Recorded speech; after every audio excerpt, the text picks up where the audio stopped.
Hadirin jamaah salat Jumat yang dimuliakan oleh Allah Subhanahu wa taala. Ketika seseorang ingin wafat, maka datanglah serombongan malaikat dipimpin oleh malaikat maut bersama malaikat rahmah. Lalu kemudian di mana malaikat ketika ingin menjemput ruh orang yang ingin dicabut nyawanya itu? Fajalasu inda mudil basar. Dia sedang duduk sejauh mata memandang orang yang ingin sakaratul maut itu. Yakinlah Pak, ketika orang ingin sakaratul maut, biasanya keadaan orang itu matanya sedang melihat seperti ini. Dia bukan melihat tatapan yang kosong, tapi dia sedang melihat makhluk Allah yang belum pernah dia lihat selama dalam kehidupan di dunia ini, yaitu malaikat-malaikatnya Allah Subhanahu wa taala. Nazala ilaihim malaikatum minal malaikah. Turunlah serombongan malaikat. Lalu turunlah satu malaikat tepat di kepala orang yang ingin sakaratul maut, yaitu malaikat Israel. Tepat menyebutnya adalah malaikat maut. Kemudian ketika detik-detik sakaratul maut, seseorang yang ingin dicabut ruh oleh malaikat maut, Allah buka tirai gaib. Mata orang yang ingin wafat itu memandang ada pintu gerbang yang maha indah, pintu gerbang yang dahsyat, ditulis dengan nama orang yang ingin wafat ini. Misalnya Abdullah, misalnya Fatimah, tertulis dengan nama orang ini. Dengan segala kenikmatannya diperlihatkan oleh Allah Subhanahu wa taala pemandangan-pemandangan surga. Sayangnya dia tidak bisa bercerita kepada anak dan istrinya. Dia tidak bisa bercerita kepada sahabat handai tolan kerabat dekatnya. Hanya dia yang bisa mengetahuinya. Kalau orang ini wafat dalam keadaan beriman kepada Allah, dia bawa bekal amal-amal solehnya kepada Allah Subhanahu wa taala. Dibawakan dua barang oleh malaikat. Yang pertama, kafanun min akfanil jannah. Dibawakan kain kafan dari surganya Allah. Yang kedua, hanutum min hunutil miski. Dibawakan minyak wangi dari surga oleh malaikat. Untuk apa kain kafan dan minyak wangi ini? Untuk membungkus ruh orang yang beriman kepada Allah Subhanahu wa taala. Bayangkan ruh ketika dicabut dari jasad masih dibungkus dengan kain kafan, kemudian diberikan minyak wangi yang dibawa dari surganya Allah Subhanahu wa taala. Lalu bagaimana dengan orang yang sengaja membuka aurat, orang yang senantiasa mengumbar auratnya, sementara ruh saja ketika dicabut dari jasad seseorang masih dibungkus dengan kain kafan oleh malaikat, diberikan minyak wangi oleh malaikat dari surganya Allah Subhanahu wa taala. Kenapa Allah buka, Allah izinkan mata orang yang ingin sakaratul maut itu melihat pemandangan surga, tertulis di pintu gerbang yang maha indah dengan nama orang ini? Rasulullah sallallahu alaihi wasallam mengatakan supaya ruh ketika dicabut dari jasad ringan, mudah, tidak susah ketika dicabut dari jasad orang yang ingin sakaratul maut itu. Dicabutlah secara perlahan oleh malaikat Israel, malaikat maut. Malaikat mengatakan, ya ayyatuhan nafsul mutmainnah, hai jiwa-jiwa yang tenang, irji'i ila rabbiki radiyatan mardiyah, pulanglah engkau kepada Tuhanmu dalam keadaan ridho dan diridhoi. Fadkhuli fi ibadi, masuklah engkau ke dalam golongan hamba-hambaku wadkhuli jannati, yaitu seorang hamba yang sudah dijanjikan surganya Allah Subhanahu wa ta'ala. Dicabut ruh orang yang beriman ini secara perlahan oleh malaikat maut, sehingga Nabi mengatakan ada orang yang dicabut ruh dari jasadnya seperti mencabut rambut dari tepung. Ringan betul, enak betul dicabut ruh dari jasad, perlahan demi perlahan dicabut oleh malaikat maut. Lalu bagaimana dengan orang pendosa? Lalu bagaimana dengan orang yang belum sempat bertaubat kepada Allah? Ketika sakaratul mautnya, berbeda perlakuannya dengan sakaratul maut orang yang beriman kepada Allah Subhanahu wa ta'ala.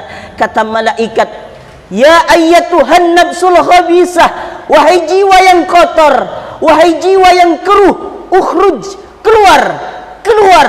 Dibentak oleh malaikat maut, sementara ruh tidak mau keluar. Kenapa ruh tidak mau keluar dari jasad orang ini? Karena ruh melihat, karena dia melihat pemandangan-pemandangan yang mengerikan, pemandangan siksaan neraka dengan pintu gerbang yang mengerikan, tertulis dengan nama orang ini, sehingga ruh mencakar kepada jasad.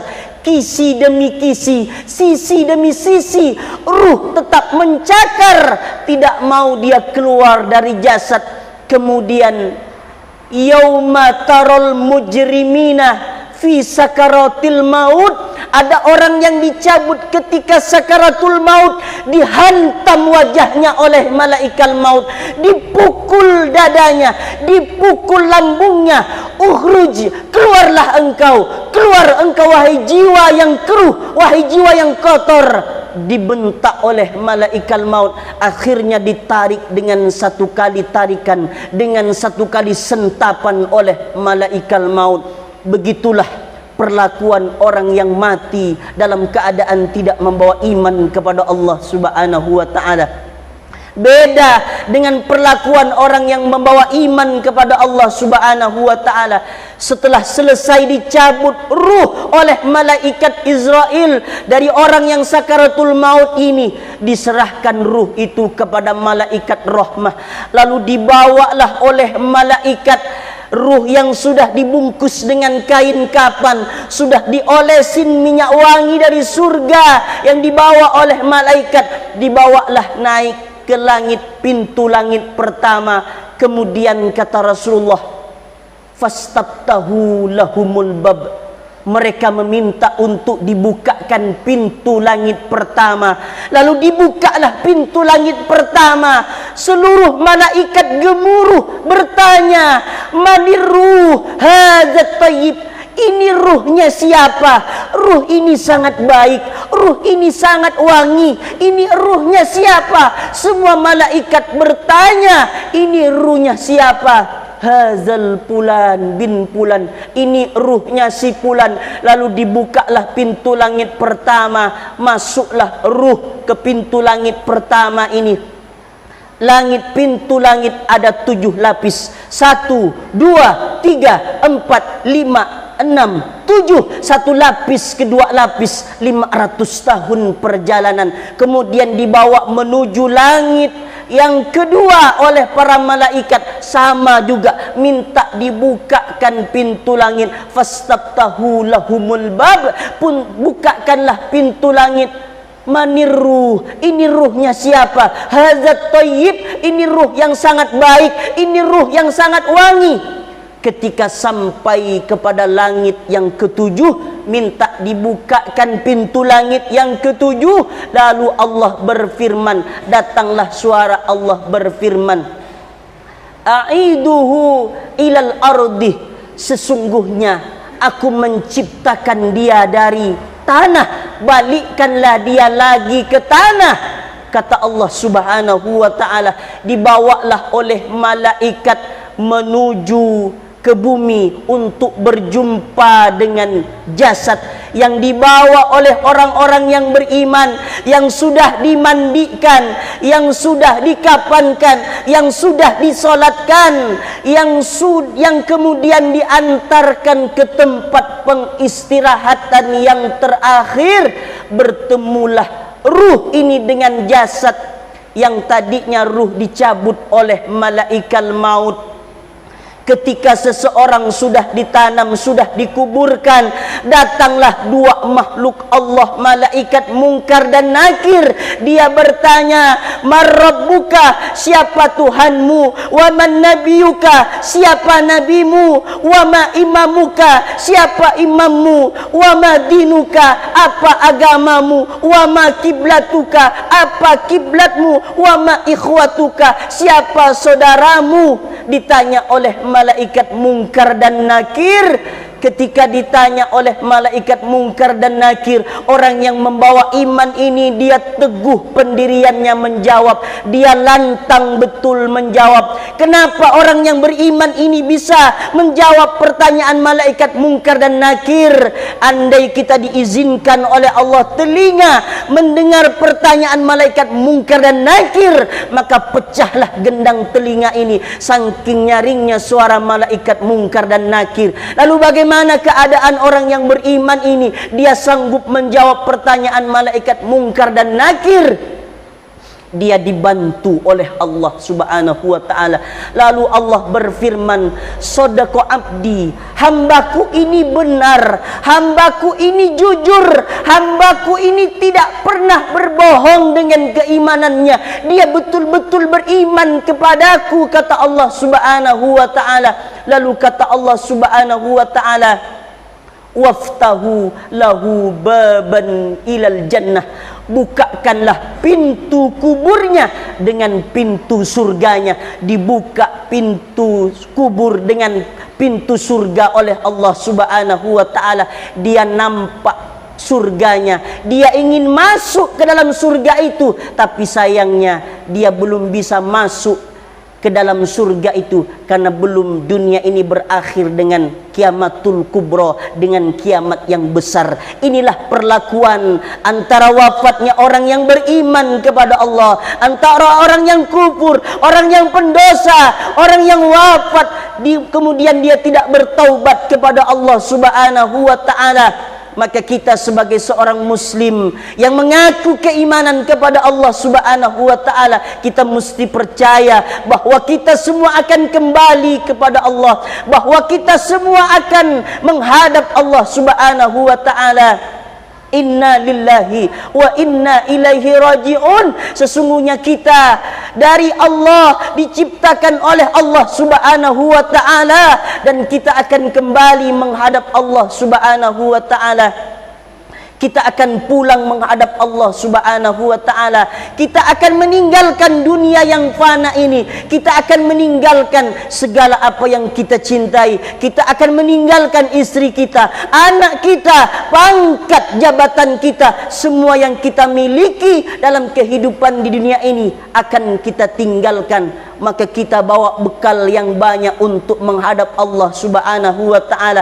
Bekal salat Jumat berjamaah, bekal pahala mengaji Al-Quran, bekal pahala sedekah 50.000, 100.000, 10.000, 20.000. Itulah yang akan kita bawa untuk menolong nanti di hadapan Allah Subhanahu wa ta'ala. Buatlah kawan yang banyak di alam barzah, buatlah teman yang banyak di alam kubur.